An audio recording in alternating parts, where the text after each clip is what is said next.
अगर ड्रोन हमले में हिजबुल्लाह इजराइल के 14 सैनिकों को घायल करने में कामयाब रहा तो उसका मतलब यह है कि इजराइल का एयर डिफेंस सिस्टम इस हमले को रोक पाने के लिए बिल्कुल भी तैयार नहीं था। ईरान के हमले से भी हिजबुल्लाह का आत्मविश्वास बढ़ गया है और नेतन्याहू की भी वॉर कैबिनेट के अंदर ईरान से बदला लेने की कस्में खा रही हैं। बिल्कुल साफ है कि ईरान इजराइल युद्ध टलता हुआ नजर नहीं आ रहा।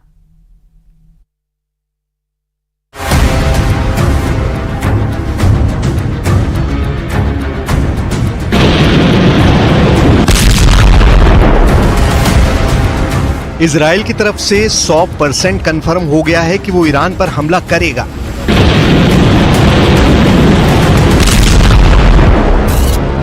इजराइल ने अपने मित्र देश के विदेश मंत्रियों को बता दिया है कि ईरान पर पलटवार भयानक होगा और ईरान को सबक सिखाने के लिए सभी मित्र देशों को इकट्ठा होना होगा।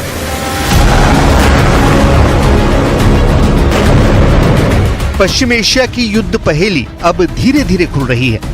एक तरफ ईरान के युद्धपोत इजराइल की जमीन के आसपास समंदर के किनारों पर चक्कर लगा रहे हैं और दूसरी तरफ ईरान अब 10 गुना तेज हमले करने की धमकी दे रहा है। किसी भी वक्त इजराइल और ईरान का बेहद खतरनाक युद्ध छिड़ने वाला है। दूसरी तरफ इजराइल पर 3 तरफ से हुए 180 डिग्री हमले के बावजूद भी गजा पट्टी पर इजराइल का कहर इतनी खतरनाक तरीके से टूट रहा है कि इजराइल ने सिर्फ एक गोले में 5000 लोगों को मार डाला है।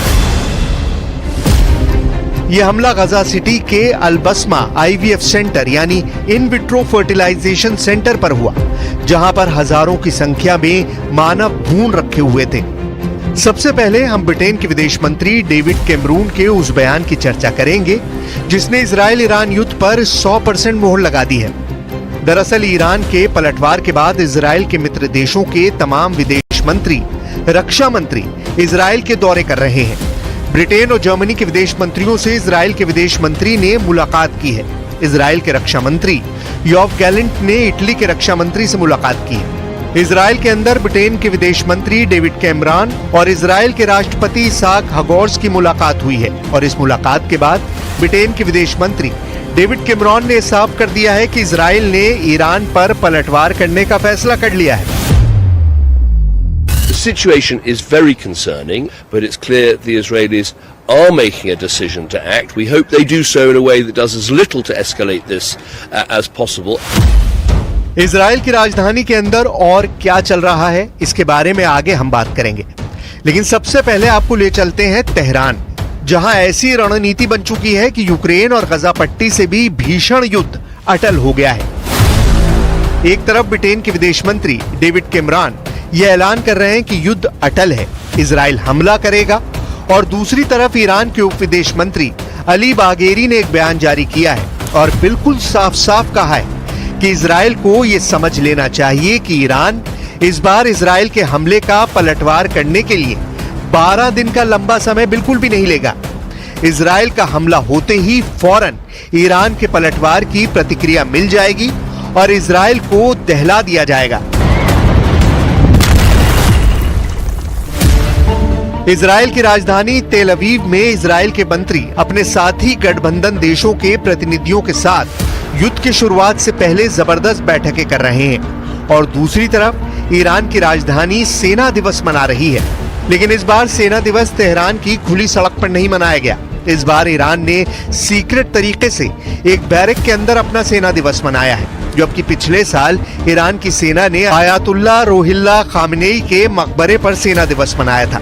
हालांकि ईरान ने इसका कोई कारण नहीं दिया है कि उसने गुप्त तरीके से सेना दिवस क्यों मनाया, लेकिन इसे इजराइल के पलटवार के खौफ से जोड़कर देखा जा रहा है। ईरान के सेना दिवस में बाकायदा ईरान के राष्ट्रपति इब्राहिम रईसी का एक बयान भी सामने आया और इस बयान में उन्होंने कहा कि अगर इजराइल ने हमला किया तो इस बार प्रतिक्रिया बहुत बड़े पैमाने पर होगी और बहुत कठोर होगी। अगर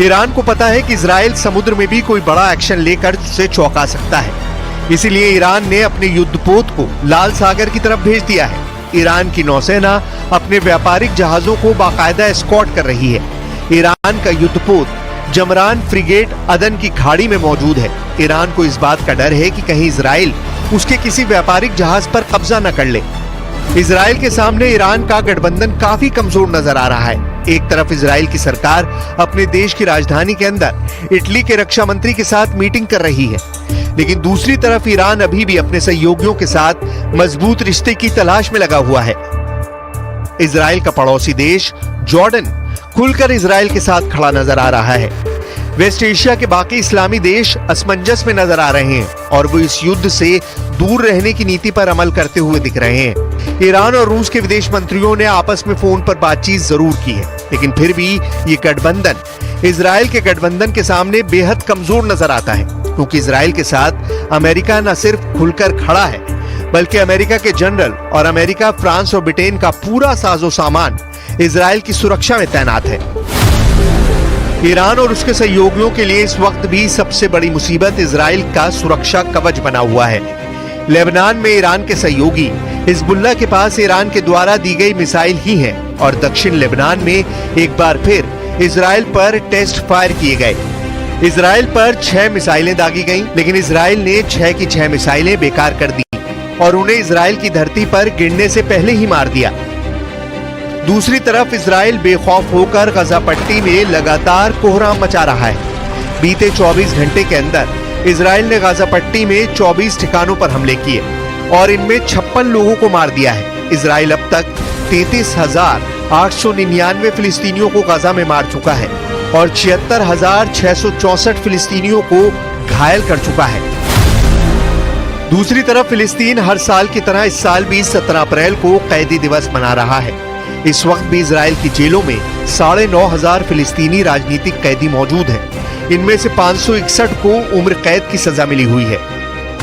गजा पट्टी में 7 अक्टूबर से 15 मार्च के बीच 349 ऐसे हमले हुए जो संयुक्त राष्ट्र से जुड़े संगठनों पर हुए हैं, जिसमें संयुक्त राष्ट्र का झंडा फहरा रहा था और इन हमलों में भी 408 विस्थापित लोगों की मौत हुई।